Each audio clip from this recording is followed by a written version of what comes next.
Welcome back after the break. अभी हम बात कर रहे थे खूबसूरत शुमाली इलाका जात के, जहां पे बहुत सारे लोग अपनी छुट्टियां गुजारने और इन सब चीजों से ब्रेक लेने के लिए पहुंचे। लेकिन जहां कुदरती हुस्न से माला माल हैं ये इलाके, वहीं पे जो लोग हैं उनके अपने समाजी मसाइल भी यकीनन एक हकीकत है।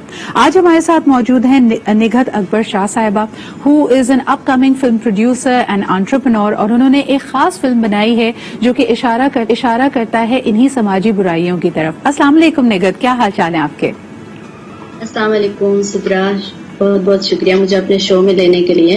It is such a pleasure to have you. हम बात करना चाहेंगे आपकी मूवी दरिया के इस पार, क्या इसको अंग्रेजी में आपने लिखा है this bank of the river.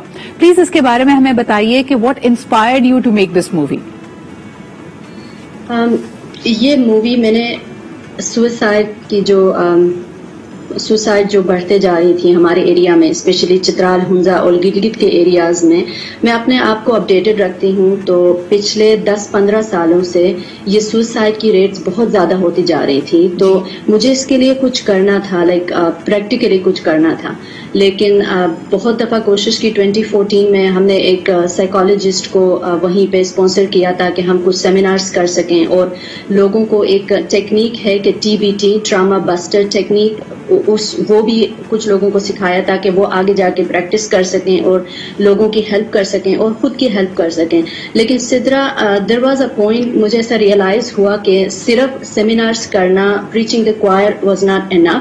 तो हमें कुछ ऐसा करना चाहिए कि जिससे हम बाकी पाकिस्तान के मेन स्ट्रीम मीडिया तक ये बात पहुंचा सकें और जो स्पेशली पॉलिसी मेकर्स हैं उन तक ये बात पहुंचा सकें। निघत, आप क्या समझती हैं कि ये इतना प्रेसिंग इशू है? जैसे आपने खुद कहा कि अगर आबादी के तनासब से देखा जाए तो सुसाइड रेट्स बहुत हाई हैं।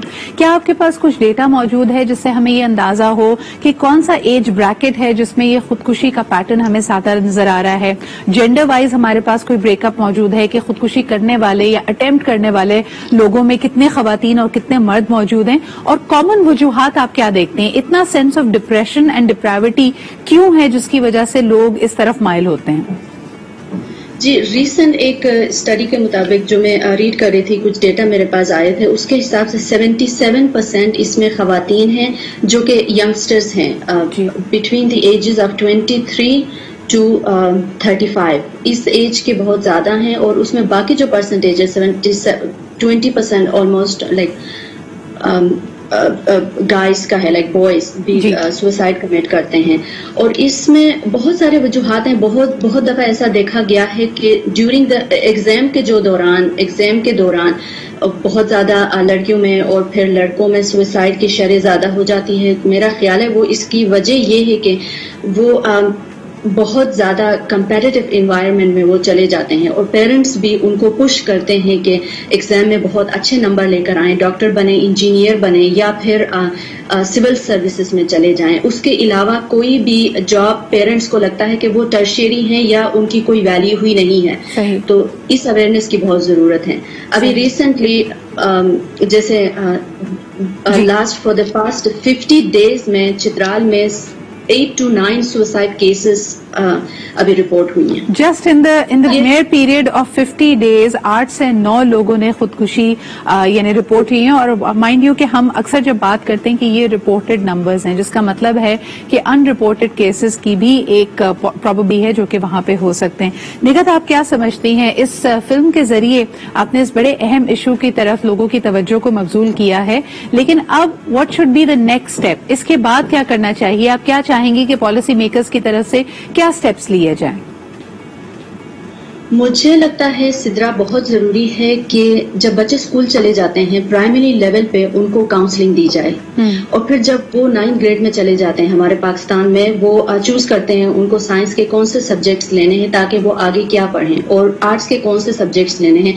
उस दौरान उनके लिए कॉलेज काउंसलर्स का स्कूल में होना बहुत जरूरी है ताकि वो उनके डिफरेंट जो पाथ्स हैं आगे कॉलेज में वो सब उनको दिखा सकें, ताकि उनको ये सिर्फ ना लगे अगर मैं डॉक्टर नहीं बनी, अगर मैं इंजीनियर नहीं बना तो मेरी लाइफ खत्म।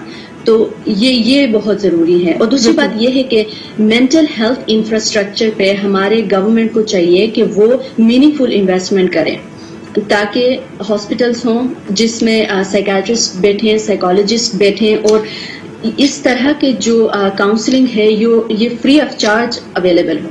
بالکل، لیکن ہم شاید یہ ریئلائز نہیں کرتے کہ ہم نے بڑے ایکسٹرا آرڈنری سچویشنز دیکھی ہیں. ہم کل پرسوں بھی بات کر رہے تھے کہ ٹیکنالوجی نے ایک تو زندگیوں کو بڑا تیزی سے تبدیل کیا ہے. اس کے علاوہ ہم دیکھتے ہیں ایک پوری دہائی یعنی 10 سال ہم ایک وار اگینسٹ ٹیرر میں مبتلا رہے جس میں law and order, security, terrorism, اس طرح کی باتیں ہمارے ارد گرد ہوتی رہی اور جان اور مال کی حفاظت ہمارے لیے ایک بہت بڑا سوالیہ نشان تھی. اور اب ایک نئے موڑ پہ ہم بحیثیت انسانیت کھڑے ہیں جہاں پہ ہم دیکھتے ہیں کہ کرونا وائرس روزانہ ہمارے ذہن کے ساتھ ہمارے سکون، اطمینان اور ہماری زندگیوں کے ساتھ ایک کے بعد ایک وار کرتا ہے. تو یقیناً ایسی سچویشن میں یہ ایک ٹرننگ پوائنٹ ہو سکتا ہے ایک نیشن، ایک کمیونٹی کے لیے. ہوپ کہ جو آپ کی انٹینشن ہے، جو آپ کی نیت ہے کہ اس بڑے اہم موضوع کی طرف لوگوں کی توجہ دلائی جائے اور ان لوگوں کو جن کو مدد کی ضرورت ہے، جن کو سہارے کی ضرورت ہے تاکہ ان قیمتی جانوں کو بچایا جا سکے، وہ مدد ان تک پہنچے. Thank you very much for being a part of آج پاکستان. اسی کے ساتھ جی ہم بڑھتے ہیں ایک چھوٹ کی طرف and we'll be right back.